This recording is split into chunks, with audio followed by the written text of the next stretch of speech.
मीठे मीठे इस्लामी भाइयों, अस्सलामु अलैकुम रहमतुल्लाहि व बरकातहू। मैं हूं मोहम्मद नदीम हुसैन और आप देख रहे हैं इल्मे नूर यूट्यूब चैनल।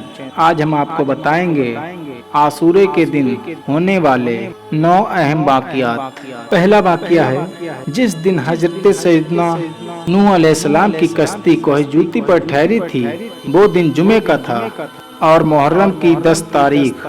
दूसरा वाक़या है, जिस दिन हजरत सैयदना आदम अलैहिस्सलाम की लग़्ज़िश की तौबा कबूल हुई, वो दिन जुमे का था और मुहर्रम की 10 तारीख। तीसरा वाक़या है, जिस दिन हजरत सैयदना यूनुस अलैहिस्सलाम की कौम की तौबा कबूल हुई, वो दिन जुमे का था और मुहर्रम की 10 तारीख।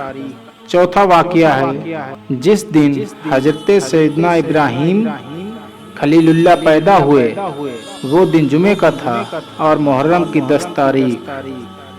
और पांचवा वाक़या है, जिस दिन हजरत सैयदना ईसा रूहुल्लाह पैदा किए गए, वो दिन जुमे का था और मुहर्रम की 10 तारीख। छठा वाक़या है, जिस दिन हजरत सैयदना मूसा कलीमुल्लाह और उनकी कौम को नजात मिली और फिरौन अपनी कौम समेत दरिया नील में गर्क हुआ, वो दिन जुमे का था और मुहर्रम की 10 तारीख। सातवां वाक़या है, जिस दिन हजरत सैयदना यूसुफ अलैहिस्सलाम को कैद खाने से रिहाई मिली, वो दिन जुमे का था और मुहर्रम की 10 तारीख। आठवां वाक़या है, जिस दिन हजरत सैयदना यूनुस अलैहिस्सलाम मछली के पेट से निकाले गए, वो दिन जुमे का था और मुहर्रम की 10 तारीख।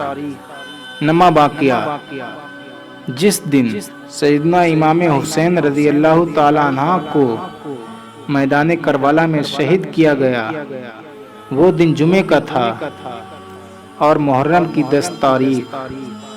अगर आपको ये वीडियो पसंद आया हो और आपने इससे कुछ सीखा हो, तो इस वीडियो को लाइक और शेयर जरूर करें।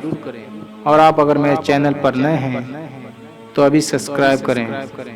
मिलते हैं अगले वीडियो में, तब तक के लिए खुदा हाफिज।